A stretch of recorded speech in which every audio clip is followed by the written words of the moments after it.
Podcast Network. The light shines brightest on our indie podcasts.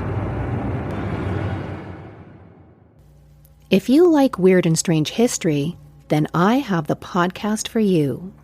My name is Brenda, and I'm the host of Horrifying History. Are you into the dark side of history? Horrifying History tells you about the side of history that people don't normally talk about. We talk about the tales of haunted places, infamous true crimes, cursed items, and unsolved mysteries, and then we look into the science and documentation to see where does the truth actually lie. Want to get spooky with us? Get your Horrifying History fix by subscribing to Horrifying History, which you can find on any major podcast provider. Beyond the Rainbow is partnered with Darkcast Network, where the light shines brightest on our indie podcasts. Please check out Darkcast Network's awesome lineup of shows on our website, darkcastnetwork.wixsite.com/indie, INDIE. I'll put a link to the website in the show notes. Hey there, here's my disclaimer. Beyond the Rainbow is a true crime podcast. I tell stories of murder, torture, sexual assault, rape, violence, drugs, rock and roll, and I use curse words a lot when I tell of these crimes. So hold on to your granny panties, I'm coming in hot. Hey there, Rainbow Warriors! Welcome to Beyond the Rainbow, True Crimes of the LGBTQ+. I'm your host, CJ. Find me on the socials, just about everywhere as Rainbow Crimes. I have a Buy Me a Coffee account should you want to support the show. I'll put a link to that in the show notes. And a big thank you to Jay Possible. Jay is a badass who bought me a cup of coffee. Thanks, Jay, you rock. And I now have a Patreon account. There are 2 tiers, because 3 was just too much for me to figure out. The Rainbow tier is $3 a month to be a member of the VIP Rainbow Warrior Ensemble. It includes stickers, a pod coaster, and early access to episodes.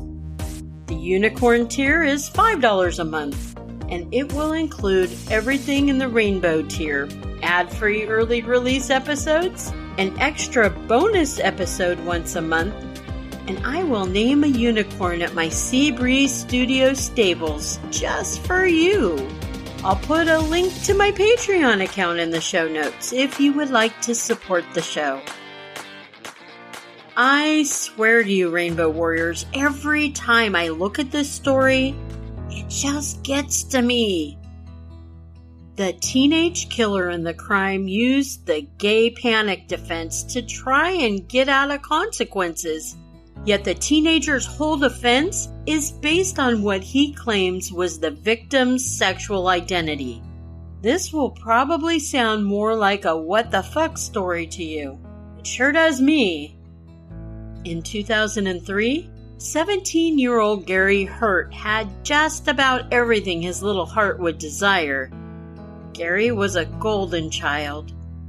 He was a Boy Scout from a very young age, progressing to the title of Eagle Scout, and that's one of the highest honors in the Boy Scout program. As a senior in high school, Gary was a straight-A student, and he was a gifted athlete. Standing between 6'4" and 6'5", and weighing about 275 pounds, he was a 2-time all-conference lineman on the football field. He even had a scholarship ride to a university. But for having a 4.0 grade point average, Gary did some stupid shit. Which again proves book smart and common sense smart are 2 very different things indeed. And that takes us to our victim, 37-year-old Glenn Kopitske. He was adopted as a young boy by parents who yearned to have a child. They had lost 2 of their own children. And I'm not exactly sure if the children they lost were stillborn or what exactly happened to them. But I do know that the Kopitskes, They felt so blessed to have little Glenn in their lives. Glenn was their sweet, kind, precious boy, and he grew up to be kind. He was also very gentle and very funny. As a teenager, Glenn was diagnosed with bipolar disorder. He took medication to regulate mood swings, and he never deviated from taking his meds. At the age of 30, Glenn stated that he wanted to run for President of the United States, but then he found out that the minimum age to be president was 35. So he decided to start with a little less ambitious endeavor for someone who had no political experience at all, and he ran for an assemblyman position. Glenn lost, but at least he had a little campaigning experience under his belt. He had his own 2-story home in a rural-type area in Weyauwega, Wisconsin. Glenn worked at a nearby Walmart, and he picked up substitute teaching positions when he could. He had a degree in historical studies from the University of Texas, and his new passion was to be a stand-up comedian. Glenn loved the stage, and he was very active in local community theater productions.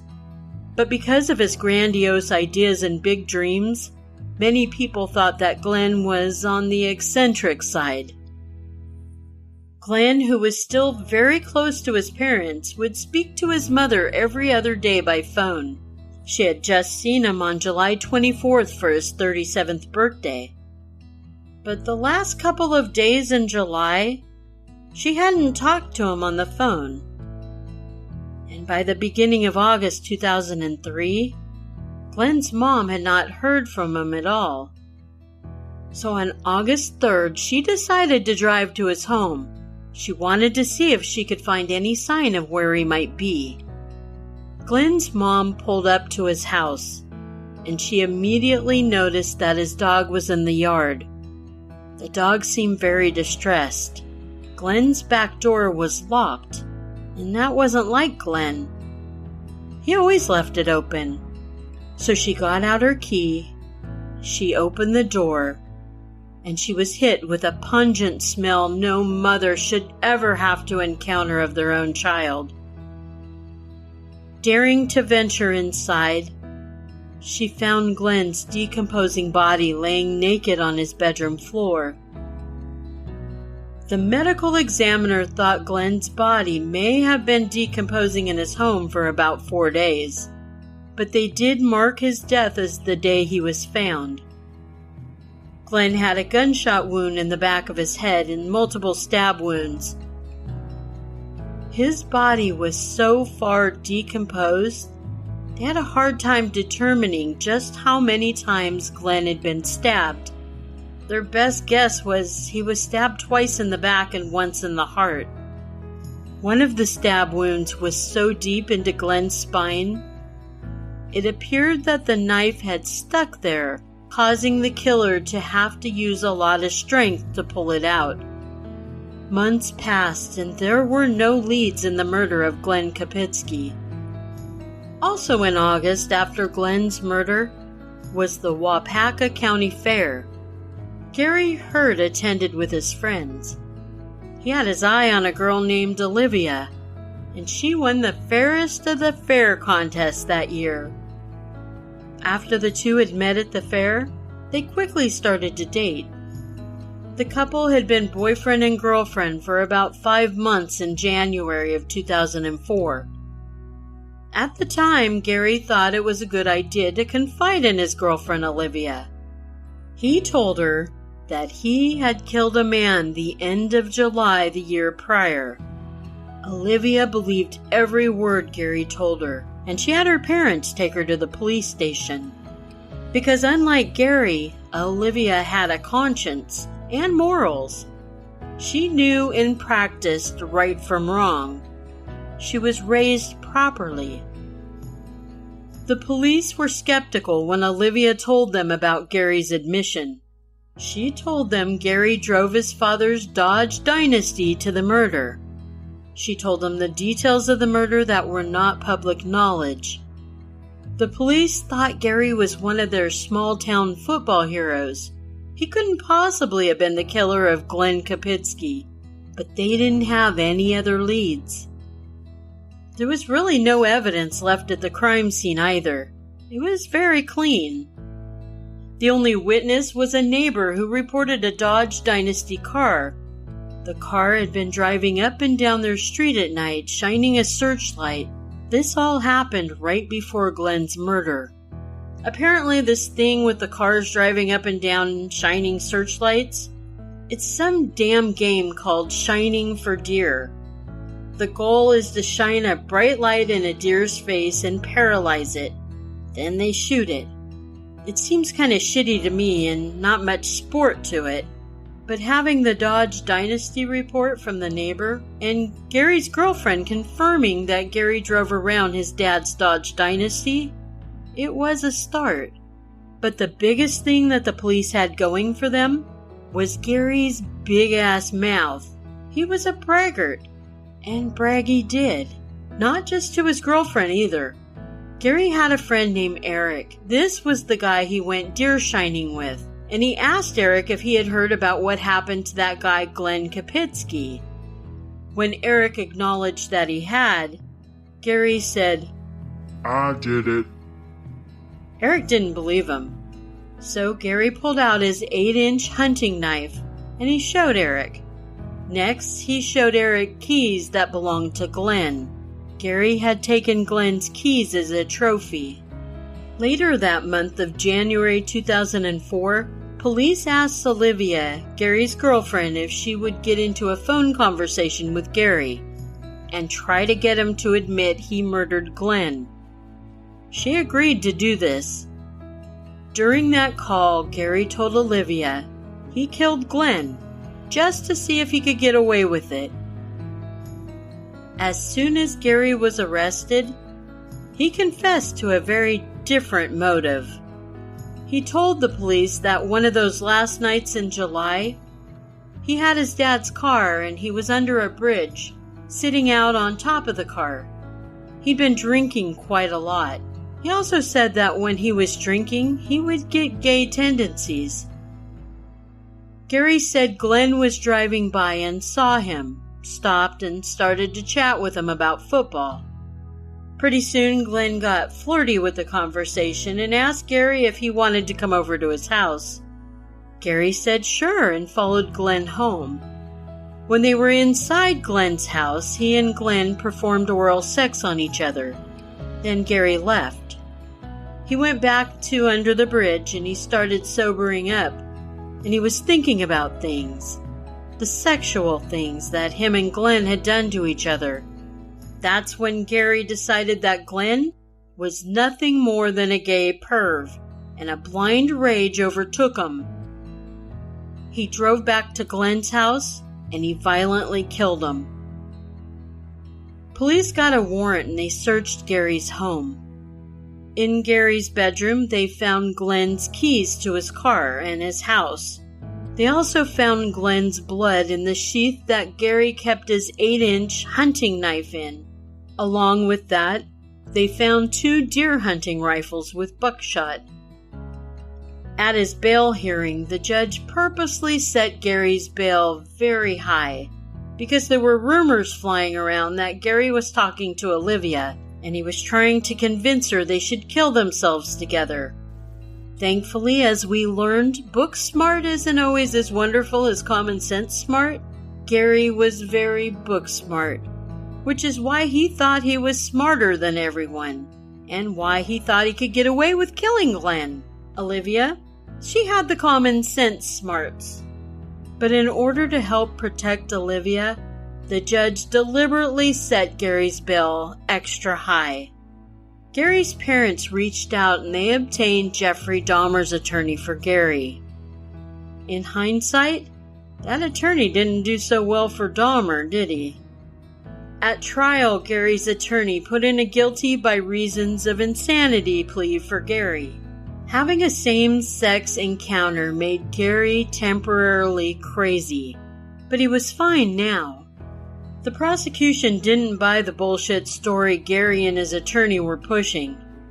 Instead, they had a different account of the night based on the evidence, and some of it was even based on the neighbor witnesses' testimony. They said Gary parked his dad's Dodge Dynasty down the road from Glenn's. He got out and crept into Glenn's home. Because Glenn never locked his back door, Gary was inside the house in minutes. He went and found Glenn sleeping in his room. Gary woke Glenn up, and when Glenn got out of the bed naked to escape, Gary shot him in the back of the head. And to make sure he finished the job that he set out to do, Gary took his hunting knife. He stabbed Glenn once in the heart. He rolled Glenn over and he stabbed him twice in the back. And that last stab got caught in Glenn's spine. Before leaving, Gary cleaned the scene the best he could. And then he got the hell out of there before he was spotted.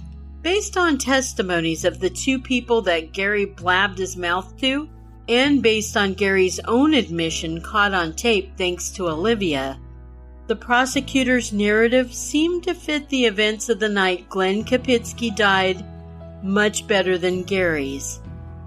The jury thought so too. They found Gary guilty of first-degree murder. Gary had an opportunity to speak, and when he did, he apologized to his family. He had nothing to say to Glenn's parents. He was absolutely unremorseful. The judge even told Gary that he felt that Gary at one time was a decent person, and he just didn't know what happened to make Gary so cold. And then the judge sentenced Gary to a life term. Parole would be possible after 32 years served.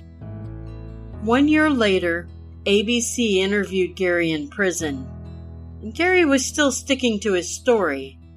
He told ABC, "I can't feel guilt about killing a man in disgust over a homosexual encounter." Here's the real deal, Rainbow Warriors. We don't even know that Glenn was a gay man. It was all Gary's story. Media ran with it. Police ran with it. Yup, Glenn must be gay. Glenn's mother knew nothing of her 37-year-old son being gay, and they had a very tight-knit, close relationship. She felt he would have told her over the years if he were. That's why every time I look at this story, it just gets me riled up. Why does this punk-ass kid who thought he was so much smarter than everyone else get to write Glenn Kopitske's narrative? Glenn was an oddball, yes. He was quirky, yes. He seemed more asexual than anything. But I don't really care what Glenn's sexuality was.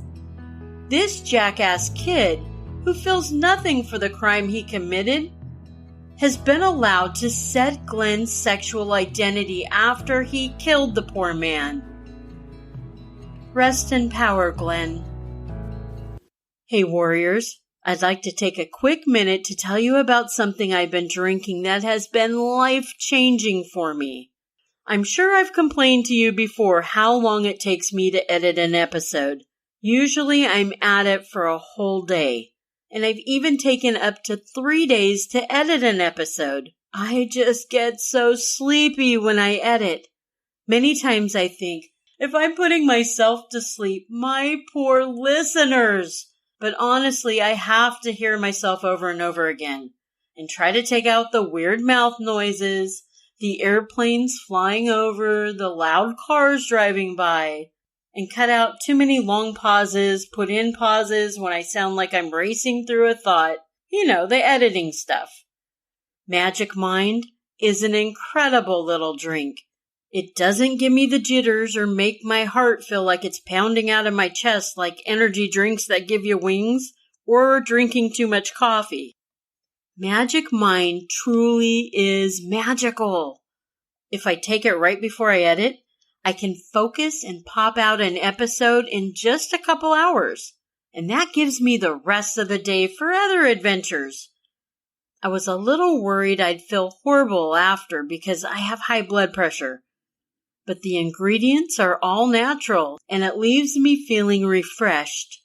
Magic Mind contains matcha, which has L-theanine that helps increase focus and attention.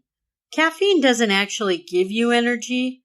It blocks the adenosine receptors in your brain, the neuroreceptors that tell you you're building fatigue. When the receptors unblock 1 to 3 hours later, if you're not doing another coffee, you experience a caffeine crash. L-theanine binds with the caffeine molecules in matcha and prevents the full blocking of receptors, reducing or dissolving altogether the caffeine crash and jitters you feel. It's nature's time-released caffeine. Seriously, Rainbow Warriors, I was pretty cynical when I tried Magic Mind, but I'm so glad I did. I get very distracted by almost everything on a daily. Magic Mind gives me the focus I need to get shit done. We all need this kind of magic in our lives. Go to www.magicmind.co/rainbow to check out the Magic Mind products. Use promo code RAINBOW20 to get an automatic 20% off your first order. And I'll put a link along with the promo code in the show notes. Our True Crime Quickie this episode is a case from Rainbow Warrior Nate, our Facebook group expert researcher. And I kind of don't want to tell it, just because technically the actual killers are dogs. But we have to remember it wasn't the dog's fault how they were raised. It's the owner's fault. And I know we can say that about people too, but as people get older, they can make their own choices. Dogs? Not really. It was the owner's fault. And ultimately, the victim in this case and the dogs, they're the real beings that suffered. I need to start with where the dogs came from and how they ended up becoming killers. Okay, so picture a hateful little white man. No, this one's not orange tinted. This one is younger. He's in his early to mid-30s, and the year is around 1996. This hateful dude is named Paul Schneider, but he preferred to be called Corn-Fed.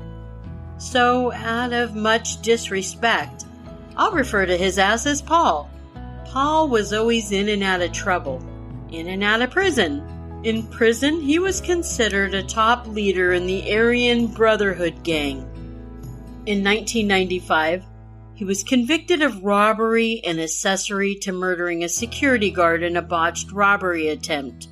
I believe that's why he was in prison this time. For some reason, in the year 2000, San Francisco, Paul was an inmate who had a court date.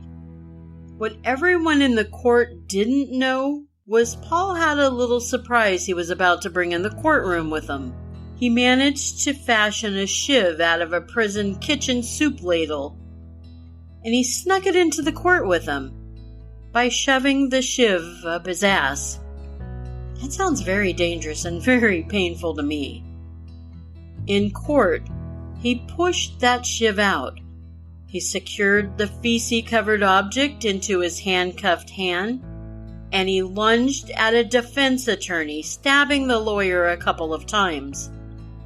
The lawyer would survive, but I imagine he must have had a pretty serious case of courtroom PTSD afterwards.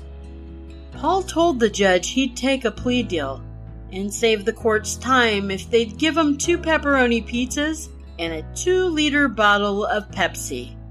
Back in his cell, he and his cellmate enjoyed a pizza party. Then Paul reneged on his part of the plea deal.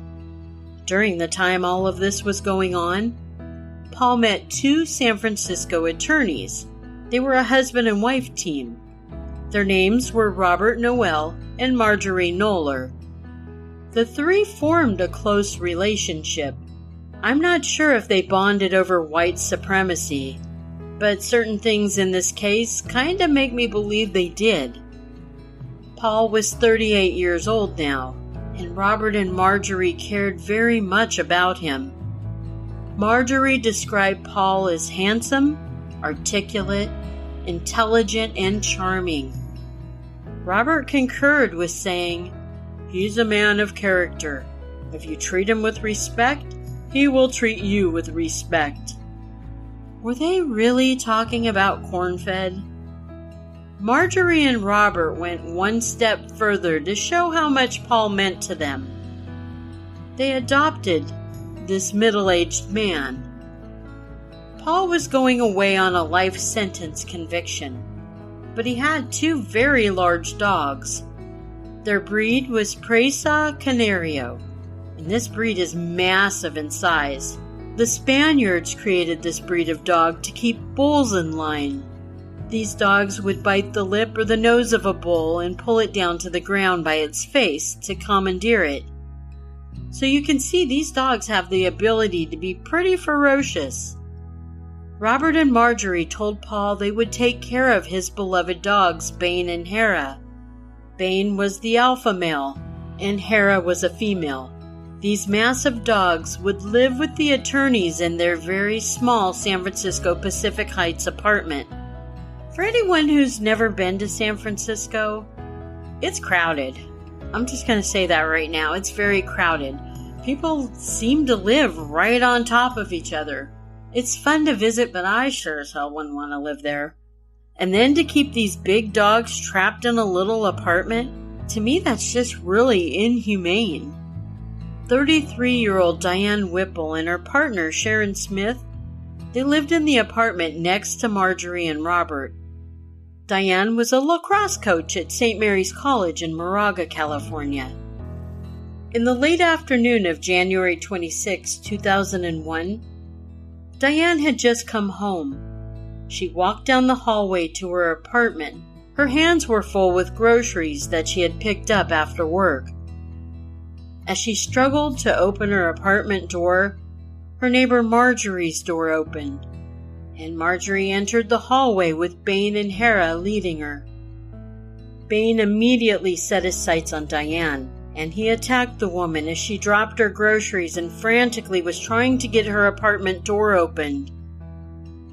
The attack continued non-stop. Marjorie could not get her dogs under control, and honestly, I don't know how hard she really tried. Diane screamed and cried and was mauled into unconsciousness. Neighbors, too scared to step into the hallway, could hear Diane's screams, and they called 911. When Marjorie finally reined her dogs inside the apartment, Diane lay dying at her apartment door waiting for emergency services, and she died later that day in the hospital. The medical examiner said she bled out from all of the wounds. The only parts on Diane's body not attacked by the dogs were her scalp and the bottoms of her feet. It's unclear if Bane was the sole attacker or if Hera had a part in the mauling. But dogs typically have a pack mentality, and they'll join in. Animal control arrived and immediately took Bane outside and then off to be euthanized. Hera was euthanized later that same month, and that just really makes me sad. No one had to die that day. Those dogs didn't deserve to be cooped up in a tiny little apartment while their owners were off in court or at the office all day. These dogs were work dogs, and they needed to be stimulated mentally as well as exercise constantly, and they needed a lot of room to run. Both Marjorie and Robert would stand trial for Diane Whipple's unnecessary murder. Witnesses who had come across Marjorie, Robert, and the dogs testified how Marjorie and Robert refused to keep the dogs in check. One witness had testified she told Robert to get muzzles on the dog if he's going to walk him in public, and he told her, "Shut the fuck up," and then he proceeded to call her colorful names. A friend of Robert's testified Hera had bitten him, and he didn't even get an apology from Robert. Marjorie would be convicted of second-degree murder, and owning mischievous animals that resulted in the death of a human. She was sentenced to 15 years to life. She came out for parole in 2019, but it was denied. She might be up for parole again this year. And although Robert wasn't there at the time of Diane's attack, he too, as co-owner of the dogs, was being charged with second-degree murder-manslaughter charges. He was convicted of manslaughter and owning mischievous animals that resulted in the death of a human. I'm not exactly sure how much time he served, but he was released much sooner than Marjorie. Robert died in a nursing home in 2018 of a heart attack. Rest in power, Diane. Also rest in power, Bane and Hera. I hope you're reincarnated as sweet lapdogs, and that you have a great next life. Love you, Rainbow Warriors. And remember, it's not a crime to be gay. Unless you're a murderer.